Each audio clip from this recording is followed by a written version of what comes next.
Assalamualaikum warahmatullahi wabarakatuh. I am Dr. Zani binti Abdul Manaf. Thank you so much for the opportunity to present this paper in this conference today. Inshallah, let's start. So, the title of this paper is The Integration of Islamic Building Principles in Design of Student-Centered Campus Building. So I myself is Dr. Zani Odumana, the main author of the paper, and the co-authors are Miss Nur Aina Fahanah binti Muhammad Sufyan, Dr. Elina Muhammad Husini, Dr. Madiha Ahmad Idris, and also Dr. Wadifah Ahmad Nizam.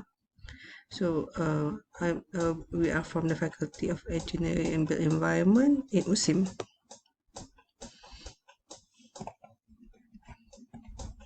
Okay, so in this presentation, it will be broken up into a few components, which firstly I will present the problem statement and the aim of this study, and then next to the methodology used for this study, and then thirdly the findings and discussion, and then fourth is the conclusion of this study.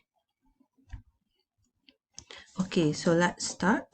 So in terms of the problem statement, there is a lingering misconception about Islamic architecture that is rarely used or only used to portray Islamic teachings, which should be more holistically implemented. So most buildings in USIM campus we saw are lacking the elements of Islamic building principles, despite its statement that the development of the campus in USIM are driven by the philosophy of Hablu Minallah wa Hablu Minan Nas, which is portrayed through physical aspect of Islamic architecture. Okay, so the main objective of this study is firstly to identify the Islamic building principles that shape the built environment, and secondly to analyze how a student-centered campus building, SCCB, can be integrated with Islamic building principles. So in terms of the methodology, so this study is mainly quantitative in nature. So in terms of the literature, firstly we employ literature review to search from various sources to extract Islamic building principles, IBP, which will become variables for the study. And then the main method is the questionnaire survey. So for this we distribute set of questionnaires to frequent users of academic buildings in USIM, including undergraduate students, postgraduate students, and staff regarding their special experience in the campus. Alright, so straight into findings and discussion. So in this diagram, you can see the summary of demographic background. So in general, the sample size of the respondent is 30. So n equals 30, and in terms of gender, majority are female. Majority of them are between 19 to 24 of age. In terms of occupation, majority of the respondents are undergraduate students. And then in terms of faculty, it's quite varied, but majority are from Faculty of Engineering and Built Environment, and also from Faculty of Science and Technology, and the rest are from various faculty and departments in USIM.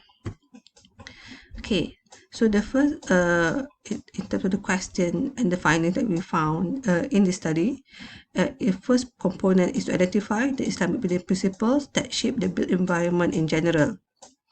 Alright, so first of all, we want to find out the definition of Islamic architecture, which is perceived by the respondents. So you can see from the findings here, the majority agree that Islamic architecture facilitate, foster, and stimulate Muslim ibadah activities and portray actual realization of Islamic message. And then majority of the respondents agree that Islamic architecture integrates Islamic values into the built environment, which represent Islamic culture and civilization. And then but the third question, it is a varied response from the respondent in terms of for the statement that Islamic architecture associated only with artistic impression or aesthetics, for example in the form of arches, arabesques, decorations, and domes. So it is quite interesting to see that in terms of perception, most of the respondents understood it quite well, that Islamic architecture actually go deeper than just aesthetics. Okay, so in terms of for the next question, do you think USIM building and campus employ Islamic architecture? So majority agree that it does. Then we also collected opinions on why it does and does not integrate with the Islamic architecture. So in general, we found that by researching the definition of Islamic architecture, it can be concluded that Muslim buildings does embody characteristics of Islamic architecture to a certain extent, which gravitates towards the physical artistic values, especially across sculpture at the main entrance of the campus, chancellery building with the dome, and geometric masharabiyah on the building facade. So this can be perceived as a literal form of Islamic architecture. However, building a campus in Muslim has yet to grasp deeper meaning of Islamic architecture in terms of functionality, which may facilitate the community within to easily navigate between facilities and optimize the space experience for various activities. All right. So the second part of the study is to analyze how a student-centered campus building can be integrated with Islamic building principles. So the question that we ask is, with regards to Islamic building principle, do you think the element below is important to a student-centered learning environment? So based from our first method, which is a literature review, we found that there are 4 Islamic building principles that is appropriate for us for a proposed student-centered campus building. Which the first one is FINA. So FINA is outdoor common area. So you can see here that majority agree that it is important to a proposed student-centered learning environment. And then a second Islamic building principles, interdependence. So again, majority agree. You can see the green and the blue that this Islamic building principles is important. And then it's also goes to privacy and avoidance of harm. So they agree. All right. So so we go straight to the summary of the findings. So in relation to the integration of Islamic building principles, majority of respondents agree the following elements would improve the design and usage of the proposed student-centered campus building with FINA, interdependence, privacy, and avoidance of harm. So majority agree that it does improve the design. So this is due to, we found that this is due to direct connection to the elements towards future student-centered campus, which has been proposed by SAIS 2010, which the element that SAIS proposes group-friendly, active, contextual, highly interactive, and connected. So the Islamic building principles is actually dynamic enough that it actually there is a connection between the future student-centered campus and Islamic building principles. You can see from the diagram here.